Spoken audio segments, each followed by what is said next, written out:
Boa tarde. Mais uma viagem do Trem das Lives. Sejam bem-vindos. Hoje nós vamos receber Januária Cristina Alves. Fernando Brengel vai entrar aqui conosco também para falar com ela, para recepcioná-la. O Trem das Lives é uma iniciativa do Fernando Brengel e minha.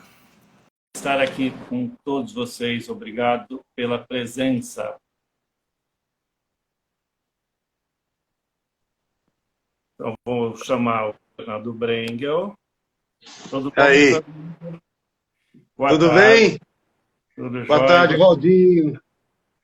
Então, Boa tarde, Valdinho. Boa tarde, pessoal. A gente fica sempre meio ansioso aqui, a gente às vezes esquece de falar um oi para os amigos. Kátia Canton, nossa convidada, entrou aqui, está aqui com a gente, a Valcenis. Boa tarde a todos. Eu estou chamando agora a Januária Alves, a nossa convidada. Boa noite, Kátia. Boa noite, Valcenis. Boa noite, Januária. Como vai, querida? Boa noite. Tudo bom? Que Januária, alegria estar aqui com vocês. legal. Muito obrigado pela sua presença. É um prazer, né, te receber aqui no Trem das Lives. Aí, a seu lado, né, se você olhar assim para a esquerda, está o Fernando Brengel. A gente pode até brincar, Fernando, olha para cá, assim, para olhar a moça, olha para a sua esquerda. Pois é. Prazer. Fernando eu não conheço, parabéns. Prazer. Parabéns, olha eu já trocando as coisas. Legal, muito obrigado pela presença de todos. O pessoal já está chegando. Eu vou passar a palavra primeiro ao Fernando Brengel, né?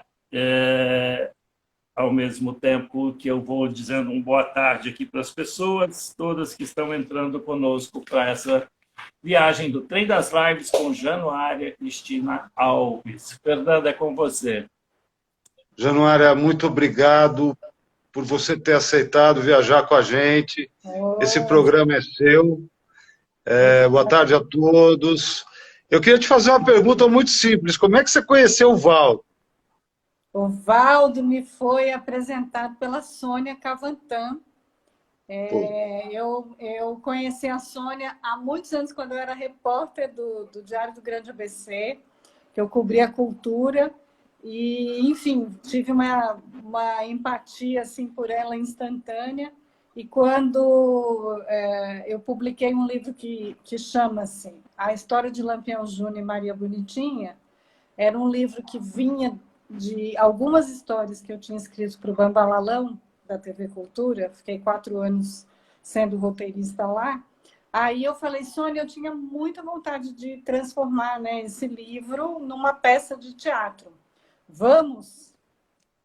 Lá foi ela, vamos, né? Então foi uma empreitada e aí na hora ela falou, eu conheço uma pessoa que vai fazer uma direção maravilhosa desse trabalho, que é o Valdo Rezende. E aí me apresentou para ele. Quando ele começou a falar como é que ele imaginava, eu falei, pronto, é esse mesmo, e vamos que vamos.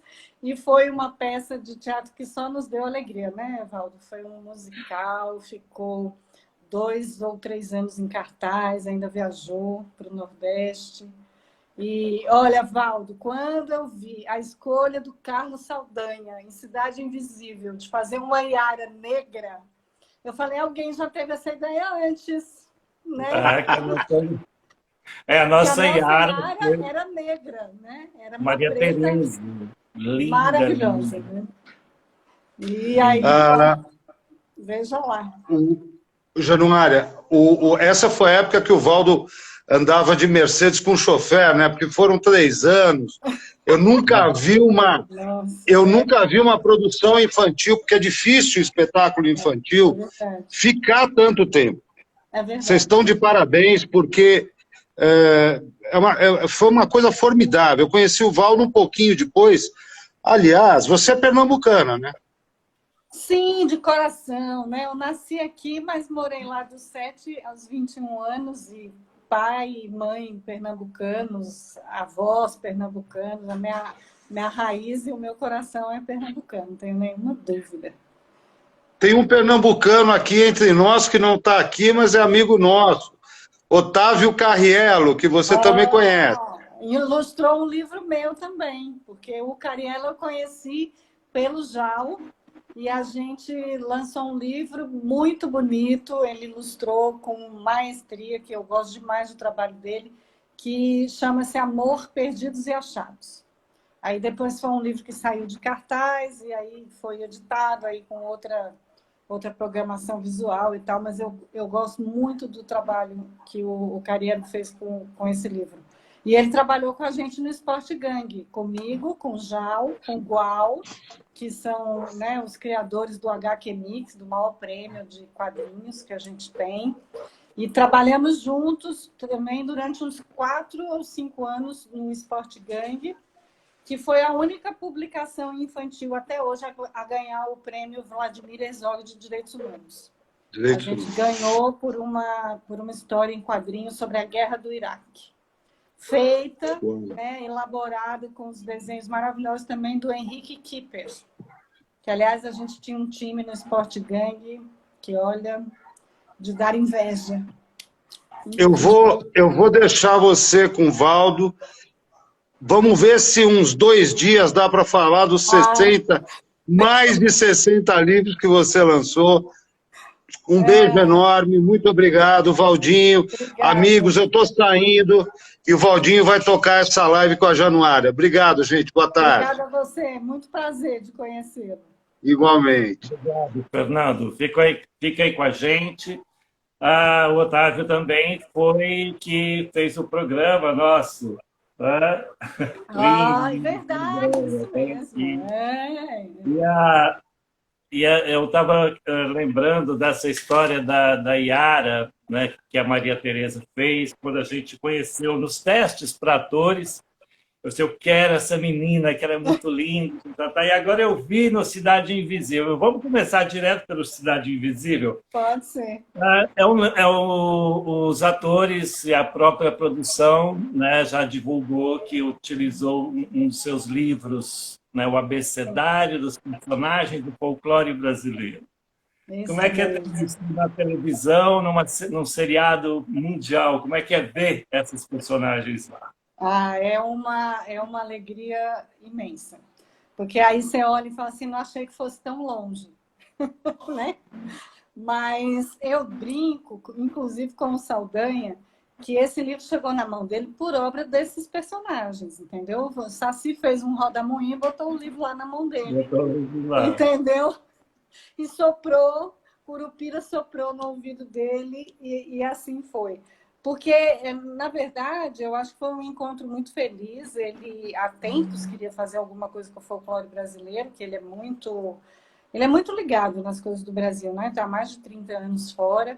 E, de fato, meu livro foi parar na mão dele, que eu não sei muito bem, acho que nem ele lembra direito. E aí eles me ligaram se eu podia ir lá conversar com o pessoal, enfim.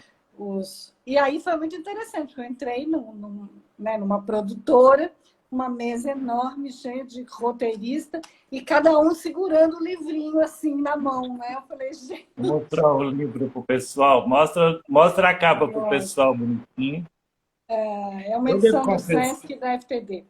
E foi muito bacana, porque eles tinham lido tudo. Realmente foi um trabalho muito sério, e muitas conversas, e uma preocupação muito grande de manter a essência muito folclore, né? Isso eu achei muito tocante, né?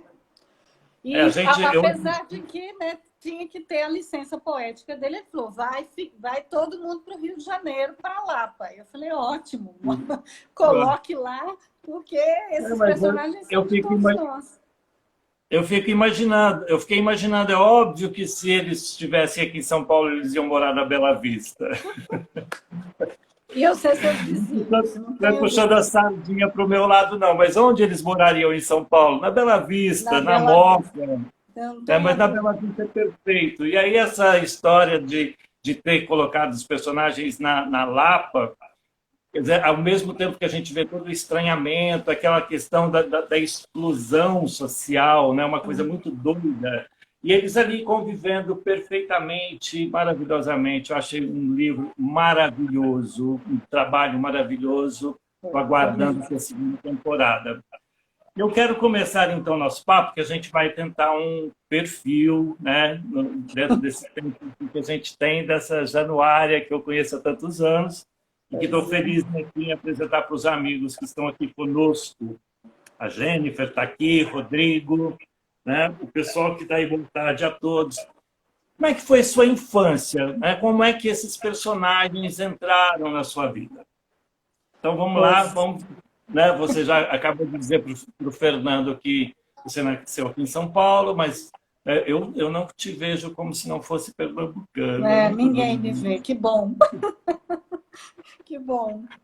Eu cresci numa família de contadores de história, né? Quer dizer, a história de Lampião Júnior, não sei se você lembra, mas nasceu de uma lenda que papai contava que Lampião entrou em todos os sítios lá de Serra Talhada, de Triunfo, e no dele não entrou. Porque meu avô foi lá e disse, olha, aqui ninguém entra, e aqui tem um homem, e o senhor daqui não passa.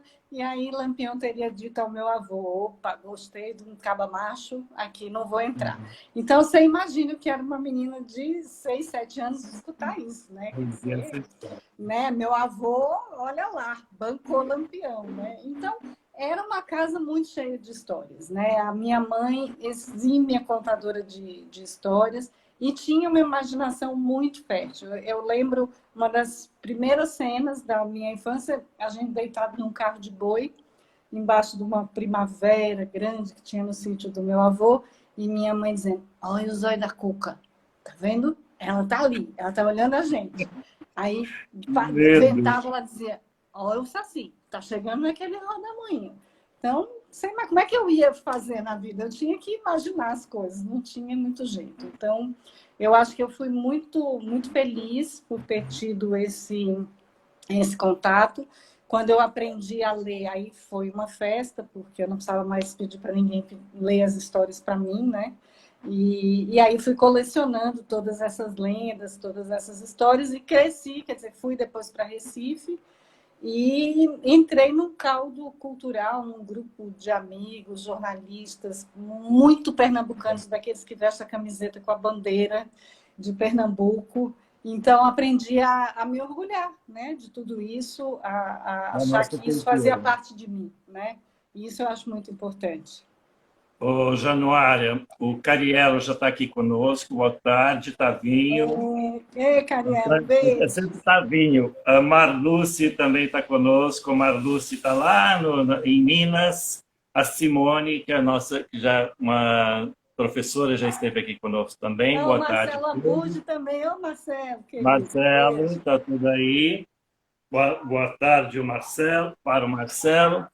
E eu estava bisbilhotando, aliás, eu quero indicar para os senhores o site da Januária, que é o Entre Palavras, tudo junto, entrepalavras.com.br.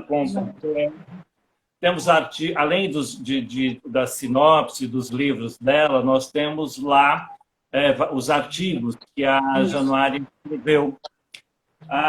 Bisbilhotei todinho. Né? Aí descobri até a sua descoberta. Né? Eu descobri você, né, escrevendo sobre as primeiras experiências com Monteiro Lobato lá na infância. Isso mesmo. Quer falar um pouquinho sobre o Monteiro Lobato? Que eu tenho... recentemente eu li umas matérias, aí, um trabalho que está sendo feito, que é preciso, né, olhar com muita seriedade esse autor, um autor extraordinário, né, sensacional. Como foi conhecer Lobato da infância? Nossa, eu morava em Garanhuns, então era uma cidade que não tinha livraria, aliás, tinha uma papelaria de material escolar, então tinha que encomendar os livros que vinham pelo correio. E eu tive a sorte de estar num colégio que tinha uma biblioteca muito boa. E eu, como gostava de ler mais de um livro ou 2 por semana, que era o que era permitido tirar, resolvi me inscrever para ajudar na biblioteca, porque aí eu podia tirar quantos eu quisesse, né? E conheci Reinações de Narizinho, fui lendo e tal. Teve uma hora que acabaram os Monteiro Lobato, não tinha tudo. Aí eu fiquei e falei, o que eu vou fazer? Então tinha a vizinha da casa da frente, que a irmã dela mais velha tinha uma coleção de Monteiro Lobato intocada, de capa marrom, capa dura e tal. Aí ela falou assim, eu não tenho como te emprestar esse livro. Mas eu tive uma ideia, senta aqui na calçada e lê. Então, o meu primeiro contato assim, com o Saci do Monteiro Lobato foi sentada na calçada da minha vizinha. E eu lembro da minha mãe dizer, vem tomar banho, vai escurecer, larga esse livro. E eu falo, se eu largar, como é que faz? Não posso levar para casa. Enfim, e essa é uma lembrança deliciosa, porque Lobato, para mim, era isso. Tinha que acabar o livro. Não tinha muito jeito de parar. Lembro de algumas vezes faltar a luz, eu com uma vela, e a minha mãe dizendo, vai estragar a vista. Muito sábia, né? A pessoa virou míope mesmo. Mas, enfim, é isso, né? Então, é inenarrável, né? O Lobato tem um papel muito importante, acho que não só na minha formação, né? Mas de toda uma geração. Então, eu acho que não se pode cancelar alguém assim, né? Essa é a minha opinião. Acho que eu vejo com muito cuidado esse assunto. Eu vi uns trabalhos de uns professores da USP extraordinários, uns artigos sobre a maneira como o Lobato tratou esse assunto. Não é o caso da nossa live, mas é um assunto que deve ser visto com cuidado, né? E fundamentalmente com conhecimento, né? Estudar realmente o que aconteceu, quem foi o Monteiro Lobato, o que ele fez realmente, e não ficar aí desses hábitos contemporâneos de vamos negar sem estudar, sem refletir. Tem que ver o contexto, né, Valdo? Em que época ele estava, né, o que ele. Senão você pega e joga o neném com a água, né? A água com o neném dentro, né? Assim que fala. Então não dá para simplesmente cancelar as pessoas. Então eu acho que realmente a gente precisa trabalhar a obra do Lobato. E é muito engraçado que a Marisa Lajolo é uma das nossas maiores estudiosas na obra do Lobato. Outro dia eu vi um post dela no Facebook dizendo que ela fez uma pesquisa que as crianças não entendem mais o que quer dizer reinações de Narizinho.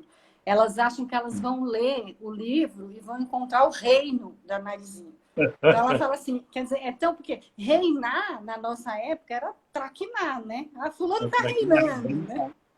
Então, você vê o quanto de contextualização que a gente precisa fazer para esses meninos, né? Desde explicar as várias possibilidades de se fazer uma reinação, né?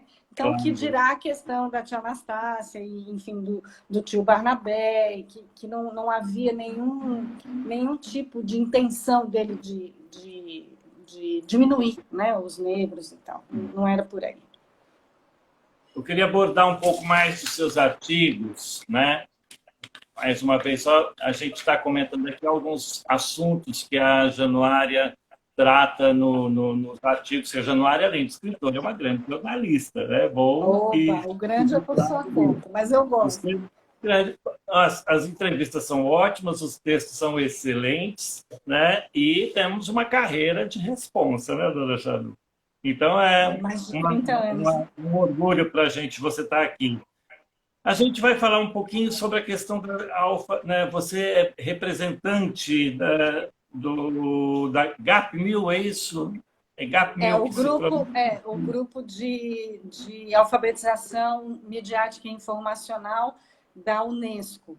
É um grupo que reúne pesquisadores, estudiosos, estudantes, né, dessa questão da educação midiática, da alfabetização midiática. É um grupo criado na França e apoiado, e ele está hoje com mais de 170 integrantes de vários países no mundo. Então, é um grupo interessante, tem um trabalho muito cuidadoso nessa área.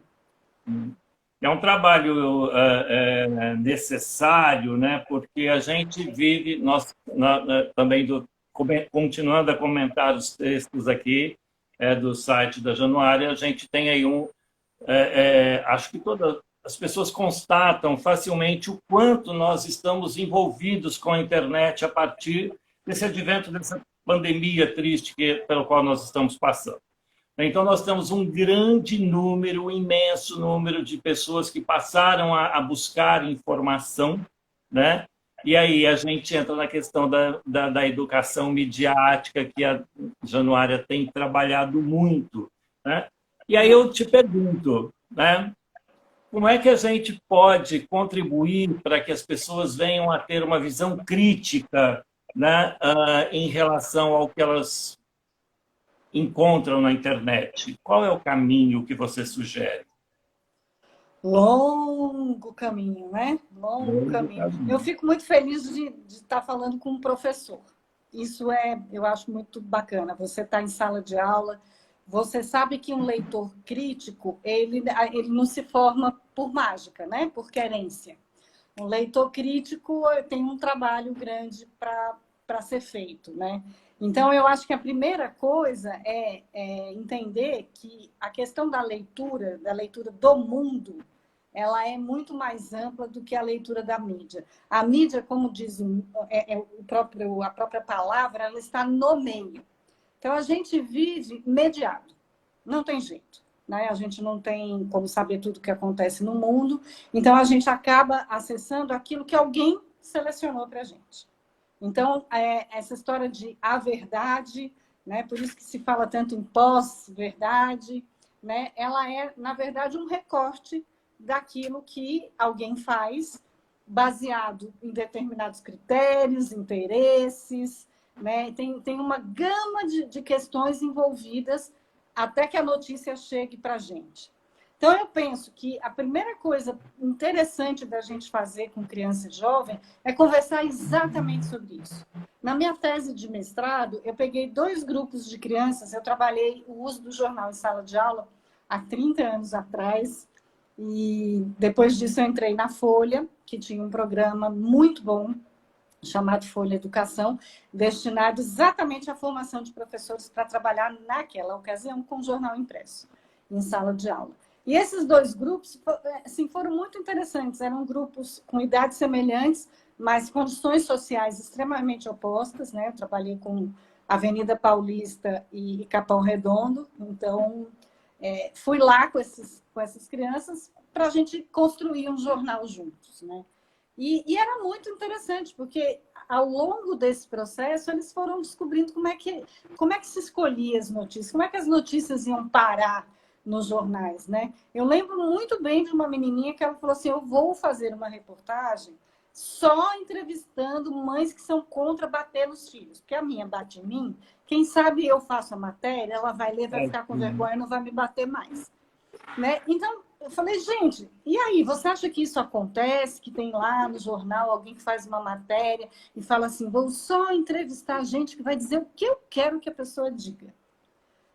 É óbvio, né, que eles sacaram. Então, esse mecanismo da produção da notícia, né, eu acho é imprescindível que a gente converse com os meninos a respeito disso. E aí, como ler a gente só aprende lendo, escrever a gente só aprende escrevendo. Então, consumir mídia, eu não gosto de usar a palavra consumir, né? Mas na verdade é acessar mídia. Hoje em dia a gente produz conteúdo, né, nas redes sociais, a gente compartilha, a gente dá like. A gente tem que conversar muito sobre o mecanismo, né? Como é que isso funciona, que indústria é essa, né, que está por trás de tudo isso. E eu acho que eu pessoalmente insisto muito para com os meus alunos que não fiquem numa única fonte. Isso. A gente precisa ver um jornal escrito, papel mesmo, se tiver oportunidade, uma revista, o jornal de TV, de vez em quando, dar uma mexida e olhar o outro jornal da outra emissora e não ficar no mesmo, porque senão a gente cai, né, nos fake news, que é um outro Nas bolhas, você só, as bolhas, é isso, você só conversa com quem concorda com você, e aí, que graça tem? Né? E como é que desenvolve criticamente se a gente só vive com quem concorda conosco, né? E a fake news? Você tem um trabalho também muito lindo, a gente vai comentar alguns livros, mas eu gostaria de falar da questão da fake news em relação, né, ao consumo de informação nessa pandemia. Você pode falar um pouquinho para a gente desses, né, alguns aspectos? Eu lancei em 2019, um livro meu e da Flávia Aidar, que foi a pessoa que criou o Folha Educação, né? Estamos nessa estrada aí com a educação midiática há muitos anos. É o Como Não Ser Enganado pelas Fake News, é da editora Moderna. A gente, foi assustador, né, o efeito que a gente viu, primeiro com as eleições do Trump em 2016, né? O estrago que as redes sociais fizeram, né? Quem não assistiu o Democracia Hackeada, por favor, veja, porque é interessante de ver e entender o mecanismo. Agora, a gente assistiu a um fenômeno que a própria Organização Mundial da Saúde denominou de infodemia, ou seja, né, uma epidemia de informações desencontradas, né? Desinformação. Oi. Mostra mais um pouquinho a capa do livro, por gentileza.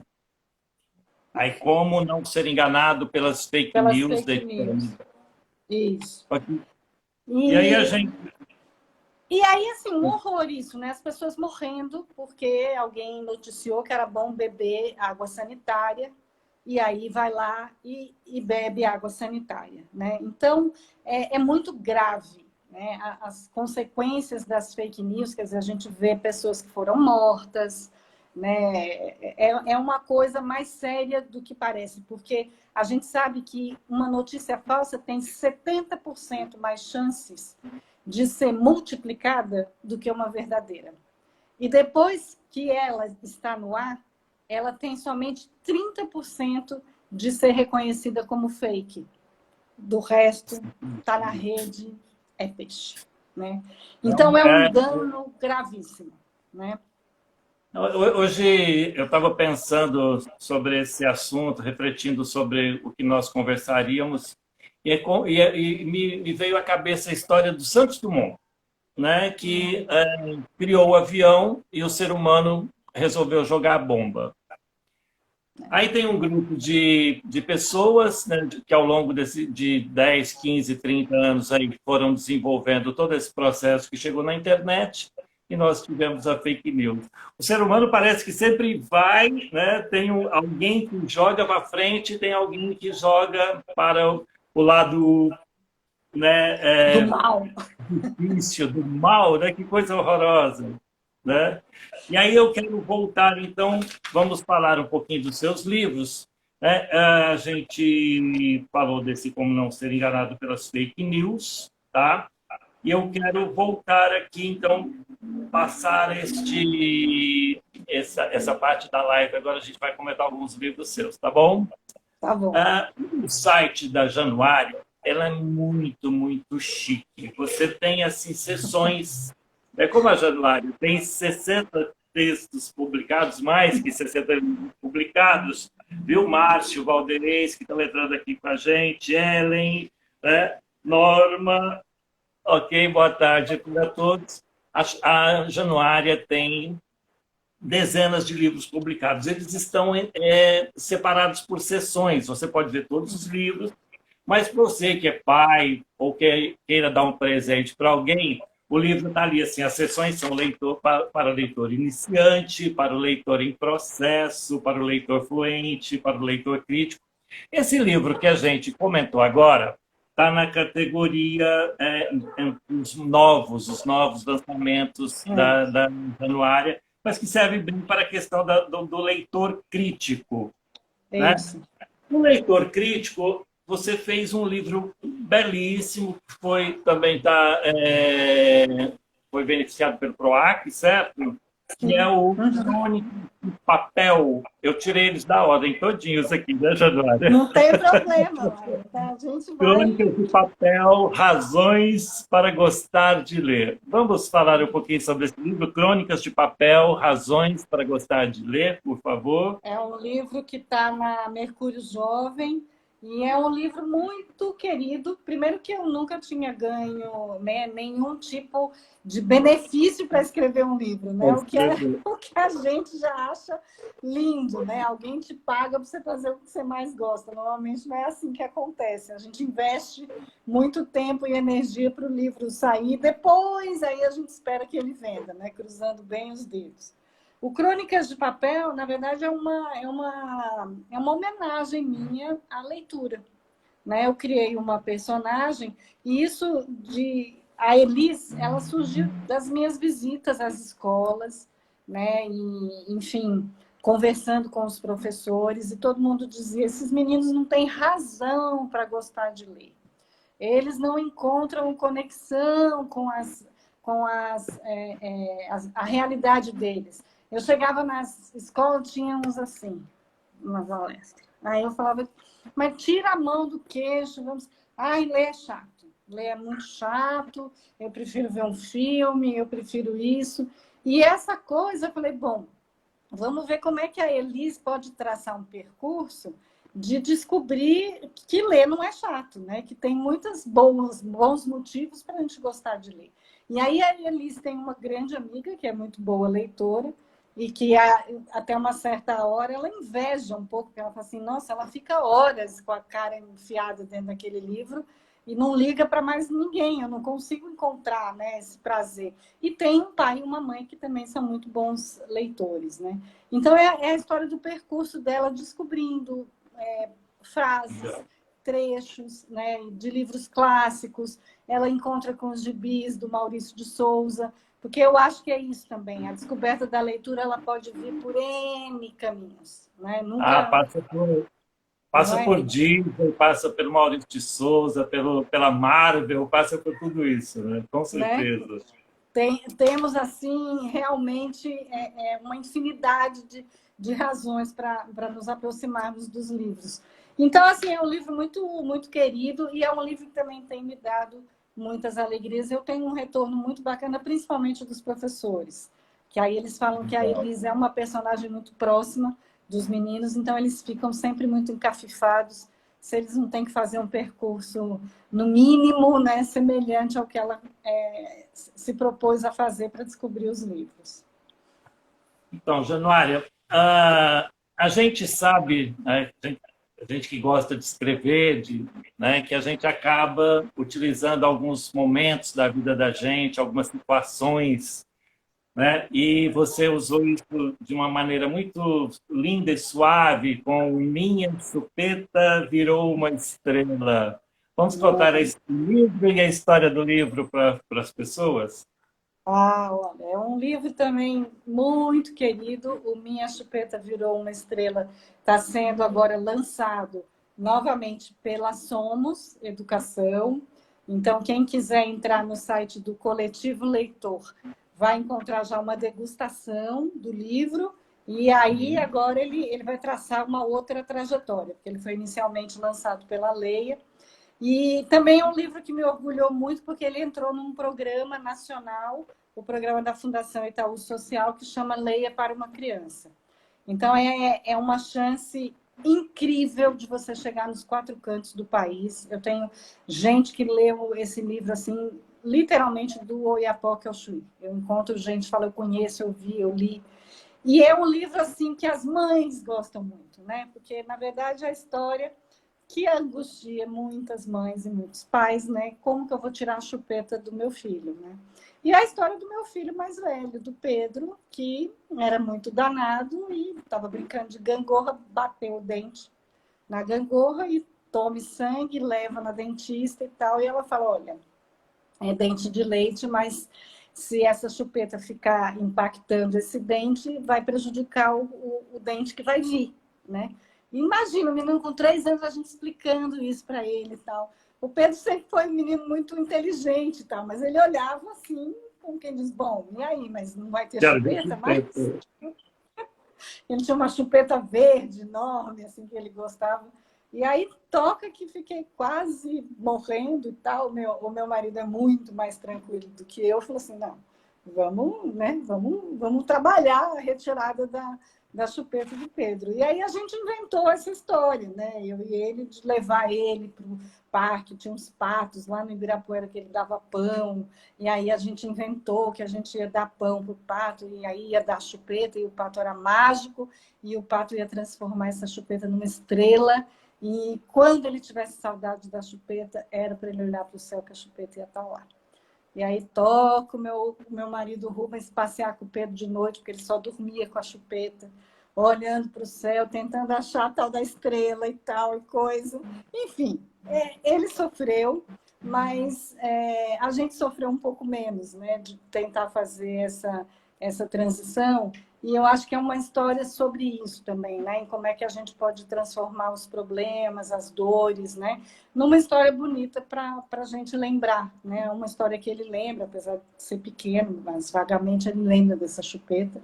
E aí eu acho que isso é muito alentador, porque eu acho que os livros servem muito para isso também, né? Para trazer esperança, alento, para ajudar a gente a resolver as angústias, né? Então, assim, de um jeito ou de outro, a gente foi dormir melhor depois de ter inventado a chupeta que virou estrela. Sabe que na minha história pessoal, até já publiquei uma crônica sobre isso. Eu tenho uma tia já falecida, muito, muito querida. Ela tia-avó, né, tia da mamãe. E a gente ia para a casa dela quase toda noite. A mamãe tinha, né, mania de visitar a tia, e eu chegava lá e ficava no colo dela, né? Ela ficava quietinha e foi no colo dela que eu aprendi a ouvir novela de rádio, né? Ficava quietinho. E um dia essa tia me disse: olha, se você continuar chupando chupeta, eu não te pego no colo mais. No dia seguinte, de manhã, eu acordei, fui lá no quintal, fiz um buraco, enterrei a chupeta. A mamãe olhou para mim e falou assim: se chorar, vai apanhar. Eu não apanhei. Coita, bom, não tinha jeito. E troquei a chupeta pelo colo da minha tia. Né? Que lindo, né? Uma história muito É muito doido. Porque são os afetos, né, que fazem com que a gente vá trocando os objetos, né, que a psicologia chama de objetos transicionais, né, que nos ajuda a fazer as transições, né? Então, acho que isso é muito bacana da gente encontrar, né, essas estratégias, de alguma maneira. Eu acho que também tem um exercício interessante da gente pegar as nossas histórias e transformá-las em outras narrativas, né? Essa coisa aí. Eu quero dar um alô para a Regina, que está aqui com a gente, Ericelma, Fabiana Gontijo, boa tarde para todos, devem ser alguns amigos de vocês. A Ericelma é minha prima, deve estar morando ainda no sertão. Manda um beijo para ela. Que bom, beijos para você. Falando em sertão, vamos voltar para Pernambuco e vamos falar do Carnaval dos Bichos Aloprados. Mostra esse livro para a gente, por favor. Esse livro é uma paixão, é lindo. Carnaval dos Bichos Aloprados. Ele foi um trabalho conjunto meu e da Joana Lira. A Joana Lira é uma pernambucana, as ilustrações desse livro é um espetáculo. Linda.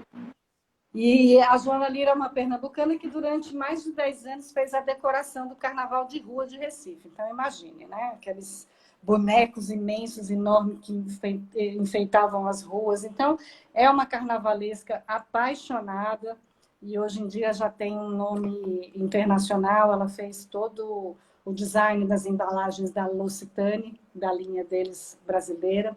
É uma pernambucana arretada.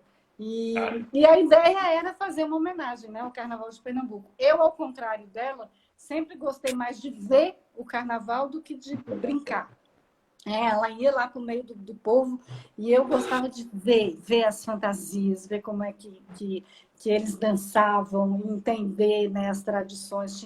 Sempre tive muitos amigos ali na Zona da Mata, Vitória de Santo Antão, que tem toda uma tradição maravilhosa com aqueles caboclos de lança. São tradições da época dos escravos, e que você vai lá, eles vestem a mesma roupa, eles fazem o mesmo ritual, igualzinho a 200, 300 anos atrás. Aquilo sempre me fascinou, né? E aí fiquei encontrando um jeito de abordar isso, e um dia me ocorreu a ideia. Eu falei, o que o Carnaval de Recife nunca viu até hoje? Né? O homem da meia-noite encontrar a mulher do dia, né? E o homem da meia-noite encontrar, melhor, o galo da madrugada. O galo da madrugada. E aí, porque sair no galo, se você não saiu, morra, porque tem que sair. Vamos ver se o corona, né, deixa a gente em paz, mas é uma emoção, né? E realmente aí foi uma história incrível, né? Eu tentei fazer um texto com bastante rima e obviamente, né, dizer para a Joana uma responsabilidade muito grande, né, de dar palavra, né, de dar texto para umas imagens absolutamente impactantes como são as dela. Então é um livro, a gente há uns 2 anos atrás tem vendido esse livro para prefeituras lá de Pernambuco. São vendas para governo e tal, que deixam a gente muito feliz, porque são muitas vezes cidades pequenas, regiões e tal, e que tem algum jeito da gente marcar enfim, fazer essa homenagem, né, para esse carnaval tão lindo. Eu adoro essa coisa do carnaval e também sou muito mais observador do que participante, né? Eu gosto de ver. Vamos seguir em frente. Eu gosto, eu ficaria aqui no Galo da Madrugada, brincando e cantando. Eu tive a oportunidade de conhecer Olinda, achei tudo tão maravilhoso, né? Mas a gente vai chegar no seu livro que foi premiado. A Januária também é premiada com Jabuti. Januária, o nosso trem das lives tem gente premiada, graças a Deus, que vem aqui nos visitar. A Kátia Canton esteve recentemente. Maravilhosa. O Rodolfo Nogueira, que é um artista lá de Uberaba, que faz uns trabalhos incríveis sobre dinossauros, esteve aqui conosco. E agora você mais uma premiada, né, do Jabuti, que nos dá o orgulho de estar aqui conosco, né? Vamos falar sobre o seu livro premiado. Você teve mais que um prêmio Jabuti, né? Mas esse Sim. Eu acho que tem um carinho especial. É o primeiro para ver, para ler e ver com olhos livres. Isso. É um livro que saiu pela Nova Fronteira. É outra parceria também com a Flávia, que é professora de História da Arte. E é uma viagem, né? Exatamente pela arte contemporânea brasileira, né? Então, é um livro que tem desde do parangolé até aqui na frente. A gente tem fotógrafos, né? E a ideia era criar um jogo entre imagem e palavra, né? Então, a gente deu um trabalhão escolher 23 obras já, porque tinha que ser na ordem alfabética. E aí, o segundo trabalho, você sabe bem, que é conseguir a autorização dos artistas, né, para publicar. Então, assim, foram 2 anos de trabalho intenso. Sempre vou ser grata à Nova Fronteira, a minha editora Daniele Cajueiro, que falava assim, ai meu Deus, será que eu desisto? Não, mas não vou desistir, porque o livro está muito lindo. Então, toca conseguir as imagens com as famílias e tal. E é um livro realmente muito bonito, é um livro também bastante adotado em escolas, exatamente por ser esse panorama, né, da arte brasileira e essa coisa do jogo das palavras, né, que as crianças gostam muito de brincar, de ter uma certa rima. E a ideia é isso, assim, você pode ler e ver e ler. São tipos de leituras, de possibilidades de leitura diferentes, né? E aí esse jogo acaba sendo muito instigante para a criança. Eu adoro um parangolé. Pois é. O parangolé, eu fiz uma brincadeira que tentei definir o que era o parangolé, né? Escrevi. Parangolé é o nome da pintura que não cabe na moldura. Porque o parangolé, né, para quem não sabe, é uma roupa. Né? É uma então, roupa. Não tem moldura, né? Então, a ideia era um pouco essa. E me diz, com qual parangolé você foi receber o prêmio? Nossa, você é nervosíssima. Ave Maria. Eu falava assim, será que eu subo aquela escadinha e chego viva lá em cima, depois dos degrauzinhos? É uma emoção muito, muito ímpar, né? Porque é aquela história, né? Eu estava lá em Garanhuns outro dia, escutando a história de Saci Pererê, e aí depois você vai lá receber o maior prêmio da literatura brasileira, né? É muito gratificante. Aí eu brinco que a gente esquece todas as dificuldades, todo o caminho, todo o percurso, né? Mas chegar é muito bacana para ser celebrado. A gente fez uma festa, né? E convidamos os amigos para celebrar todo mundo junto, foi muito bacana. Ô, Januária, você falou que levou 2 anos para escrever o Para Ler e Ver com Olhos, né? Olhos Livres, tem o licenciamento, né? O Fernando está reiterando aqui o Hélio Oiticica, que é o criador dos parangolés. Dos parangolés. Mas qual é o seu processo criativo? Como é que, normalmente, como é o seu trabalho? Né? Você, da ideia à concretude, ao lançamento. Como é que é o seu processo de trabalho? Olha, varia muito, né? Como eu tenho essa vivência de ser jornalista, às vezes alguém me dá uma ideia, um editor me procura e fala, eu queria escrever sobre isso. Meu próximo lançamento vai ser sobre cordel brasileiro, é um projeto da Companhia das Letras, ainda não tá pronto, a pandemia não deixou, era para ter lançado ano passado. Mas é uma encomenda. Aí vamos fazer, aí eu vou lá e falo, bom, vamos fazer como? Né? Aí tem que ser um pouco, né, do jeito que eu quero, que eu entendo também. E outras vezes é da minha observação. Por exemplo, contei a história da chupeta, o meu segundo filho, que é o André, gostava muito de ficar perto de mim, eu trabalhando, eu escrevendo e ele lá. E ele costumava rabiscava. Ó, mãe. E aí eu sempre perguntava para ele, o que é isso? O que é isso? E um dia ele ficou perto de mim, esse treco, esse traço, esse troço, esse trinco, e fazendo todo... Ele estava descobrindo, então, esse movimento. E fez todo um desenho, todo... E aí, no fim, eu falei, nossa, que bonito, o que é isso? Aí ele disse, isso aqui é um traço traçado, porque eu acabei de descobrir como é que você escreve os livros. Então, o livro chama Traços Traçados. O ilustrador fez todo um trabalho em aquarela sobre os desenhos do André, porque aí, né, todas as garatujas, as coisas que as hipóteses dele, né, daquilo. Então, assim, a hora que eu vi que ele acabou de falar isso, eu falei, bom, temos um livro. Agora vamos ajeitar, né, a coisa. Então, é muito isso, assim. Às vezes vem do que eu vivo e às vezes vem de alguém que me dá ideia, que me encomenda. Eu não tenho escritor que fala, eu só crio o que vem da minha cabeça. Eu estou super aberta. Eu acho que a gente tem que estar no mundo, entendeu? E observar e tal. E o mundo está cheio de histórias boas para se contar. É só escolher, né?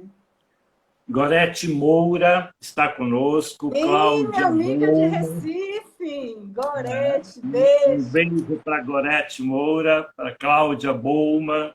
A Jennifer está celebrando você escrever sobre... A Jennifer Monteiro, né, sobre você escrever sobre cordel, tá, ok? Mas, assim, eu quero... eu gosto de escrever à noite. Qual o seu horário preferido para escrever? De manhã. Eu sou matutina. Matutina. Eu acordo e estou sempre muito bem. Vai caindo à tarde, eu vou ficando com sono, cansada. Obviamente, se precisa entregar o texto, a gente entrega. Eu fui jornalista, não tem muito jeito, né? Você senta e entrega o texto na hora que tiver que ser. mas eu rendo melhor de manhã. Eu sempre estudei de manhã o dia é bonito. Aí começa o dia e aí as histórias saem, fluem. Hoje em dia eu acho que, como eu trabalho em casa, então, já há alguns anos, então é mais tranquilo, né? Então, algumas vezes, às vezes também não sai nada, é aquela coisa. Você espreme, não sai uma palavra que preste, melhor largar para lá, fazer outra coisa. E uma hora as coisas fluem. Aí Né? escreve, corta, né? Joga fora, escreve. Eu não entendo como é que a gente sobreviveu sem computador, porque eu tinha um vício, era quase vício. Eu escrevia, embolava, jogava fora 3, 4 páginas, porque eu não consigo escrever na mesma.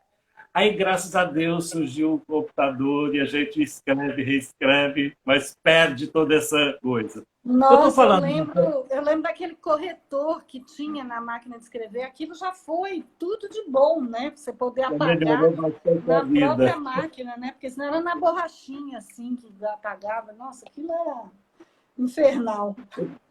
Eu estou falando nessa questão do processo criativo, nas formas de se escrever, porque a Januária tem alguns cursos, né? E eu quero destacar... Eu tenho conversado, inclusive essa semana, eu conversei com uma amiga minha, que eu gosto muito, a Rô, e eu estava falando para ela da escrita enquanto processo terapêutico até, né? Então, assim, é uma maravilha você poder escrever e poder colocar para fora em uma outra forma de linguagem que não oral, e aí você pode, né,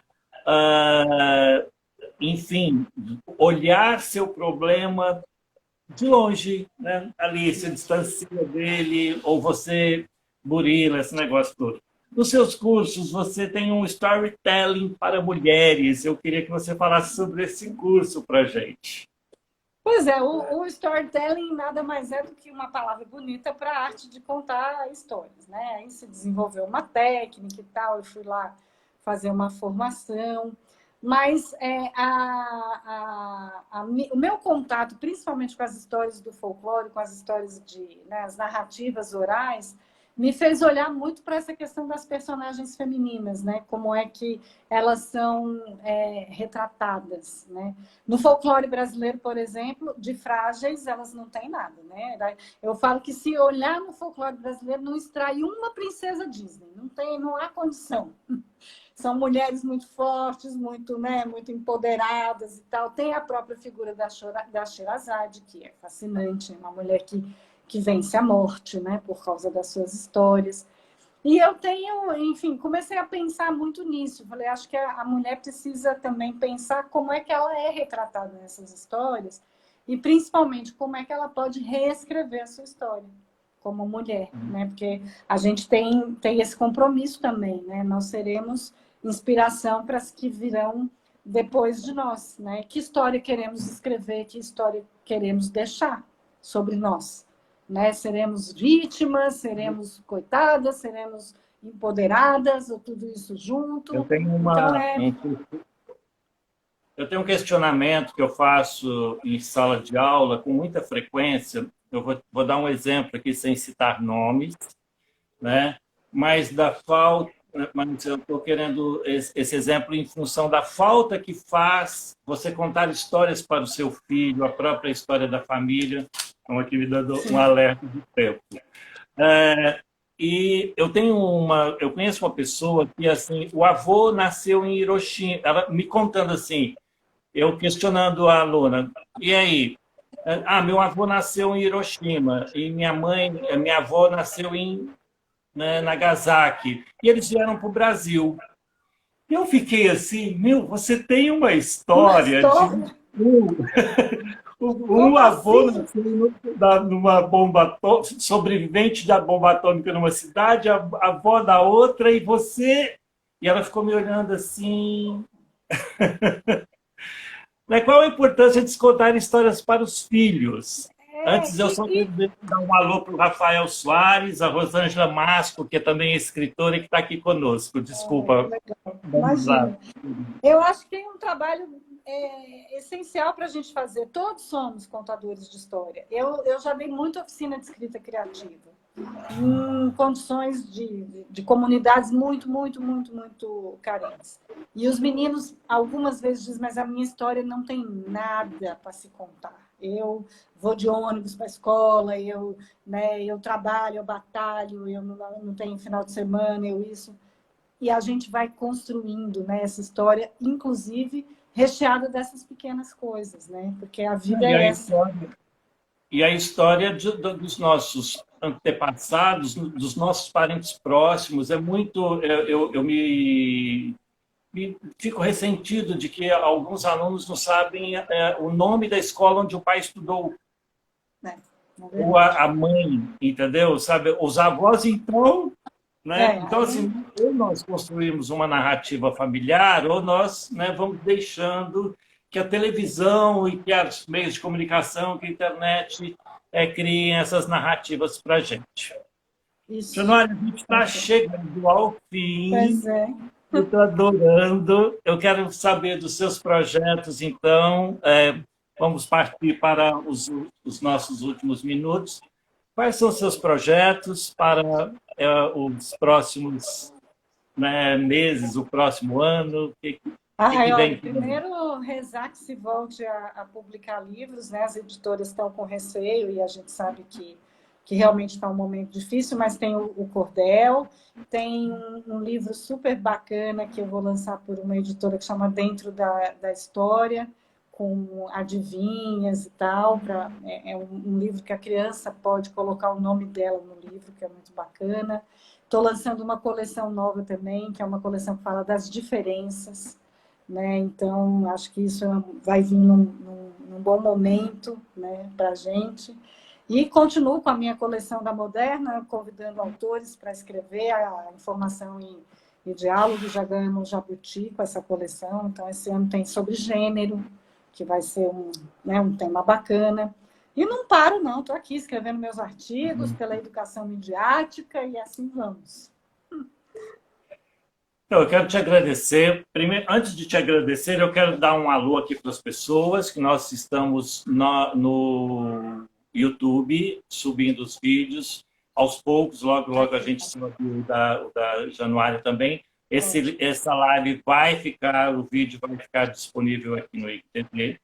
Eu não sei se eu consegui falar com todo mundo que passou por aqui, com certeza não, mas eu quero deixar um beijo para todos. Eu quero te agradecer profundamente, é um orgulho, uma alegria, uma parceria de mais de 20 anos que a gente tem, graças a Deus. Verdade. E vamos levando em frente. Agora eu vou deixar as palavras finais para você. Olha, para mim foi muito emocionante te reencontrar, lembrar da peça do teatro, o que me faz desejar ardentemente que a gente tenha a chance, né, de fazer um outro trabalho como aquele, né, de se encontrar. E principalmente, né, uma chance de contar um pouco, não só do meu percurso, mas principalmente contar de como a leitura me ajudou a ser o que eu sou, né? Então, é um testemunho. Eu não falo que gosto de ler porque ler é bom, porque ler mudou a minha vida, né? Então, eu espero que é isso, que isso aconteça com todo mundo que tenha contato com a literatura, que se transforme. É o meu desejo. Muito obrigada. Mária. Obrigada a você, o Fernando.